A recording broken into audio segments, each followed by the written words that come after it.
Cyber bullying मिनटों में फैलती है, बच्चों के मानसिक स्वास्थ्य पर गंभीर असर। न्यायाधीश कालिया। जयपुर। जमवारामगढ़ तालुका विधिक सेवा समिति जमवारामगढ़ के तत्वावधान में राजकीय उच्च माध्यमिक विद्यालय सामरेड कला में मंगलवार को साइबर सुरक्षा पर जागरूकता कार्यक्रम आयोजित हुआ। सिविल न्यायाधीश एवं समिति अध्यक्ष विनिता कालिया ने विद्यार्थियों को साइबर बुलिंग के दुष्प्रभाव बताते हुए कहा कि सोशल मीडिया पर साझा सामग्री मिनटों में वायरल हो जाती है, जिससे बच्चों को मानसिक तनाव, शर्मिंदगी और आत्मविश्वास में कमी का सामना करना पड़ता है। उन्होंने रालसा व डालसा द्वारा दी जा रही निःशुल्क कानूनी सहायता की जानकारी भी दी। कार्यक्रम में कोतवाली दीदी शिकायत पेटी स्थापित की गई। वरिष्ठ अधिवक्ता राजेश कुमार वर्मा ने साइबर अपराधों जैसे फर्जी आईडी, ठगी व डेटा दुरुपयोग से बचने के उपाय बताए। कार्यक्रम में पुलिस व ग्रामीण जन मौजूद रहे। सबसे पहले सम्मानित मंच हमारे जैसा अध्यक्ष महोदय और प्यारे बच्चों, समर्पित पूरे स्टाफ, आज जैसा कि बताया गया, हमारे जैसा ने बताया कि विधिक जागरूकता कार्यक्रम है। विधिक जागरूकता जो है एक कानून का ज्ञान है कि सभी को पता होना चाहिए।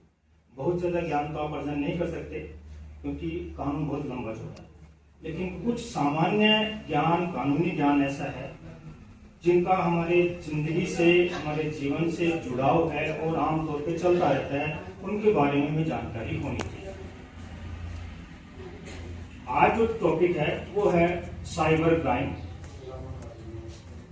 और ऑनलाइन फ्रॉड। क्योंकि आजकल का जो जमाना है सारा हमारा उंगलियों पर चलता है या नहीं चलता?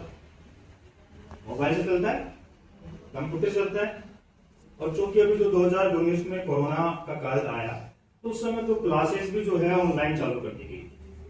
तो ऐसी स्थिति में सभी बच्चों के पास पेरेंट्स की मजबूरी रही कि बच्चों को फोन दिला दिया जाए, कंप्यूटर दिला दिया जाए ताकि उनकी पढ़ाई अच्छी हो सके।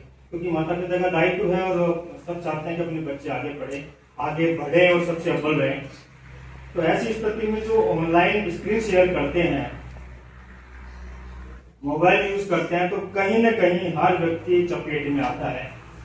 हर व्यक्ति के पास एक प्रोडक्ट होती है, लेकिन कोई बच जाता है, कोई उसको क्लिक नहीं करता और कोई फंस जाता है। वो फंसने वाला कार्य नहीं हो, इसीलिए आज ये विधिक जागरूकता कार्यक्रम रखा गया है, जो हमारे जज साहब ने अपना बहुमूल्य समय निकाल कर यहाँ पे उपस्थित हुए और आपको ज्ञान दे रहे हैं और उनके सानिध्य में हम भी आपको बता रहे हैं क्या है ये साइबर क्राइम और ऑनलाइन फ्रॉड। ये होता है आपकी निजी जानकारी को कलेक्ट करना और निजी जानकारी को आपके ऊपर ही लागू करके आपके ऊपर दबाव डालना। एक बार एक साइबर क्राइम है कि आपकी निजी जानकारी किसी भी तरीके से कलेक्ट करते हैं और ये फिर आपके ऊपर दबाव देना स्टार्ट करते हैं। अब ऑनलाइन जो कार्यक्रम है, इनका जो फ्रॉड जो लोग हैं वो करते क्या है, 4 प्रकार के होते हैं: फिशिंग, अनजान लिंक, स्क्रीन शेयर और केवाईसी। अब फिशिंग क्या होता है इसके बारे में बता दूं मैं। आपके पास मोबाइल पे एक मेल डाला जाता है और ये कहता है कि भाई ऐसा ऐसा कोई कार्यक्रम है और आपको ऐसे बुलाया जाएगा, आप जो है आप एक पासवर्ड डालें इसमें और हम आपको कॉल करेंगे। और जैसे ही आप यहाँ पे आपका मेल आया और आपने पासवर्ड डाला और वहां से उनकी चीटिंग, उनकी फ्रॉडिंग चालू हो जाए। तो ऐसा कोई आपके पास मेल आ जाए फोन पे, कंप्यूटर पे, तो वहां पे आप उस पर क्लिक ना करें बिना जानकारी कि ऐसा कोई अनजान व्यक्ति है वो मेल डाल रहा है। तो निश्चित रूप से आपको इतनी समझ है कि अपन अनजान लिंक पर क्लिक नहीं करें, ना अपना पासवर्ड शेयर करें। ये एक फिशिंग होता है, जो एक वर्ड है ऑनलाइन वाला साइबर क्राइम का। दूसरा है अनजान लिंक। अनजान लिंक क्या होता है? अनजान लिंक आता है और कहता है हुर्रे आपकी लौटने के लिए 50,000 की, 5 लाख की। आता नहीं आता ऐसा? मोबाइल पे मैसेज आता है फट से ऑनलाइन, और जैसे पता कि आप इस क्लिक करें और आपकी लॉटरी है, आपको ऐसे अपना आधार कार्ड डालना है और आपको पैसा आपका ऑनलाइन खाते में आ जाएगा। तो ऐसा ये होता है अनजान लिंक। कोई भी अनजान लिंक आया और आप उस पर क्लिक करें तो निश्चित रूप से आपको नुकसान होगा।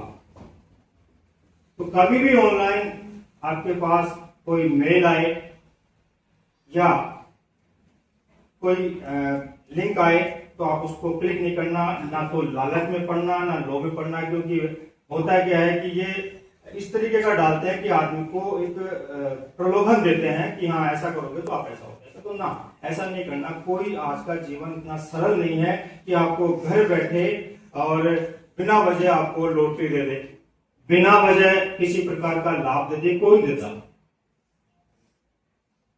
आप तो स्कूल में पढ़ते हैं कि आपको बिना पढ़े टीचर्स नंबर देते हैं? नहीं देते, पढ़ना पड़ेगा आपको। तो वैसे ही आपको सोचना चाहिए कि आपके पास यदि कोई ऐसी लिंक आई है, कोई लॉटरी का मैसेज आया है तो आप उस पर क्लिक ना करें। तीसरा है स्क्रीन शेयर। स्क्रीन शेयर में आपको ये कहता है कि ये ऐप डाउनलोड कीजिए आप, और आप ऐप डाउनलोड करेंगे तो आपको लाभ भी होगा, और आप इसमें जो जैसे उसको शेयर करेंगे, किसी अपने दोस्तों को भेजेंगे तो आपको इतना पैसा आपको मिल जाएगा, आपके खाते में आ जाएगा, आपको मिल जाएगा। कैसे मिले? तो ये भी एक प्रलोभन है, इसकी भी आपको जानकारी होनी चाहिए कि बिना वजह आपको कोई एक डाउनलोड नहीं करना है। जैसा कि आप एक मोबाइल पे डाउनलोड करते हैं या कंप्यूटर पे डाउनलोड करते हैं तो आपसे कई वो कहते हैं कि फोटो अलाउ, ये अलाउ, वो अलाउ, आता नहीं आता? कभी भी कोई ऐप डाउनलोड किया हो आपने तो ये आता है, तो आप बेवजह उस पर एग्री कर देते हैं, ओके कर देते हैं। नहीं, आपको पढ़ना चाहिए उसको। और ऐसा ऐप जो कोई यूज नहीं करता और अचानक आपके पास आया उसको तो बिल्कुल ही छेड़ना। तो ये भी एक प्रकार का एक फ्रॉडिंग का, साइबर क्राइम का हिस्सा है। तीसरा है केवाईसी। जैसा आपने बताया कि आपके पास बैंक अधिकारी या थाना अधिकारी का कॉल आता है, ये केवाईसी का हिस्सा है। बैंक अधिकारी का कॉल आया और ये कहता है मैं बैंक से बोल रहा हूँ, आपको हम एक लिंक भेज रहे हैं और इसमें आपको ओटीपी आएगा, ओटीपी में बता देना तो आपका ही काम हो जाएगा। क्योंकि आप बच्चे हैं, काफी लोग फोन यूज नहीं करते होंगे, लेकिन ये जानकारी आपको इसी दी जाती है कि आपके पेरेंट्स, आपके माता पिता, आपके भाई, आपके दोस्त, आपके जो भी परिजन है उनको भी आप बताएं, ये आपको नहीं करना है। तो केवाईसी में क्या होता है कि बैंक अधिकारी बन के या पुलिस अधिकारी बन के अब पुलिस अधिकारी कौन से कॉल करेगा और बैंक अधिकारी कौन से कॉल करेगा, ये बताता हूँ आपको। बैंक अधिकारी बताता है कि भाई ऐसा है कि आपका ही खाता अपडेट करना है या आपका केवाईसी कंप्लीट नहीं हुआ है, तो ऐसी स्थिति में ऑनलाइन आपकी केवाईसी करें। कभी भी ऑनलाइन केवाईसी नहीं होती है, आपको बैंक में जाना पड़ेगा, आपके खाते में आधार कार्ड देना पड़ेगा, फोटो देनी पड़ेगी, तो आपकी केवाईसी अपडेट करेंगे वो। और कभी भी फोन से केवाईसी अपडेट नहीं होती है, पहली बात जानकर। तो आपके पास ऐसा कोई कॉल आए तो आप उसको ओटीपी शेयर नहीं करें। जैसे ही आप ओटीपी शेयर करेंगे तो आपके खाते में जो पैसा होगा वो भी ले जाएगा और उसका गलत उपयोग कर सकते हैं। दूसरा, जो बैंक थाने वाले जो फोन करते हैं कि साहब मैं फला डिवाइस पे बोल रहा हूँ, फला थानेदार बोल रहा हूँ, रात कैसी कोई कंप्लेन आई है, आपके लिए नहीं, आपके पेरेंट्स के लिए हो सकता है, आपके भाई के लिए हो सकता है कि ऐसा ऐसा अपराध करके आया, वो फला जगह गया था और फला जगह ऐसा हो गया, तो लिहाजा आप तुरंत यहाँ पहुंचे, तुरंत ऐसा करे, इतना पैसा डाले नहीं आपको। ये होता है डिजिटल अरेस्ट, जो आपको दबाव में लेके कार्य करवाता है और कहता है इतना पैसा भेज दो, नहीं हम तो केस करेंगे, और केस करोगे तो जेल जाना पड़ेगा। अब वो उस डर से आदमी क्या करे, मरता क्या नहीं करता, वो उठा के कुछ पैसा डाल देता है, नुकसान हो गया। पैसा नुकसान क्यों? उसकी जानकारी ले, तो कहाँ से बोल रहे हैं, क्यों बोल रहे हैं, कैसा बोल रहे हैं। बैंक से आए तो पहले ठीक हम बैंक पहुंच जाएंगे, थाने वाले आते हैं तो ठीक आप आपका एड्रेस दें, हम पहुंचेंगे, निश्चित रूप से आपके पास बात करते हैं। तो ये कुछ तरीके होते हैं जो आपके साथ साइबर क्राइम करते हैं और ऑनलाइन फ्रॉड करते हैं। अब सामान्य तरीका है, जानकारी है कि कभी आप बैठे होंगे अपने मोबाइल को लेके, गूगल हमेशा ऑन रहता है, जैसे आपका नेट चालू होता है आप बैठ के बात कर रहे हैं, अरे भाई ये रोलेक्स की घड़ी है, अच्छी आती है, वो आती है, और कुछ देर बाद में आपने फेसबुक चालू किया तो रोलेक्स के ऐड आना स्टार्ट हो जाता है। कैसे आते हैं भाई? आपने तो सोचा, बात ही तो करी, लेकिन पहुंच गया ना वो। तो इसका मतलब है ये जो मोबाइल अपन चलाते हैं हाथ में, वो अपने सारे बातें सुनता है, वो करता है। जो फ्रॉड है वो इस गूगल से ही जानकारियां कलेक्ट करते हैं और उन्हीं के माध्यम से आपको एड भेजते और वो करते हैं। तो ऐसी स्थिति में अपन मोबाइल, क्योंकि सुविधा का साधन है, यूज तो हर को करना पड़ेगा। जैसे आप 12वीं में पढ़ रहे हैं, 11वीं पढ़ रहे हैं, कॉलेज में जाएंगे तो माता पिता को चिंता रहती है, चलो बच्ची या बच्चा अपना कॉलेज गया तो उसको बोलना जरूरी है ताकि सूचना मिलती रहे कहाँ पहुंचे कहाँ नहीं पहुंचे। तो मोबाइल सुविधा का भी साधन है, लेकिन ये नुकसान भी हो जाता है, और नुकसान तब होता है जब हम अनजाने में, ना समझे में कोई ऑनलाइन जो लिंक आया उस पर क्लिक कर देते हैं, ओटीपी शेयर कर देते हैं। तो ऐसी स्थिति में आज विधिक जागरूकता का जो ये कार्यक्रम है उसमें यही बताना है कि इस प्रकार के आपके पास अनजान लिंक से कोई लिंक आए या कोई अनजान व्यक्ति आपसे ओटीपी मांगे या कोई शेयर करे आपसे कि साहब ये आप अपने दोस्तों को शेयर करें, तो वो ना करें, समझ रखें, ये नहीं बताएं। और इसी के साथ में अन्य जो आपके पास और भी कई प्रकार के फ्रॉडिंग के कार्यक्रम होते हैं, तो उनमें जैसा भी हो अपने पेरेंट्स को ये बताएं। जैसा कि अभी बताया गया था कि ये तो केवल एक सामान्य फ्रॉडिंग है, जो पैसों का जो मैं बताया था सिस्टम वो है।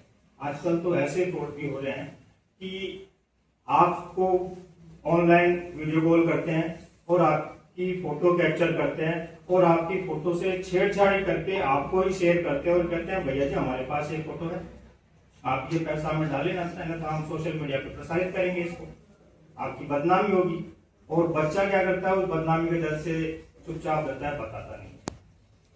तो वहां पे आपका चुप रहने का कोई सवाल नहीं है कि आप चुप रहे, सहन करते रहे, उसको बताना चाहिए।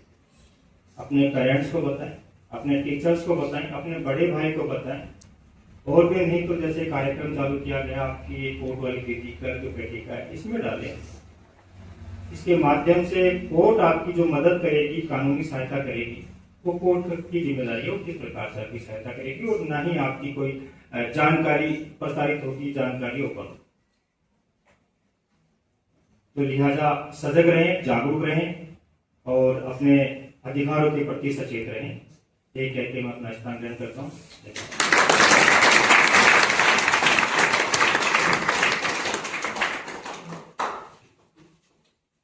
एडवोकेट राजेश जी ने बहुत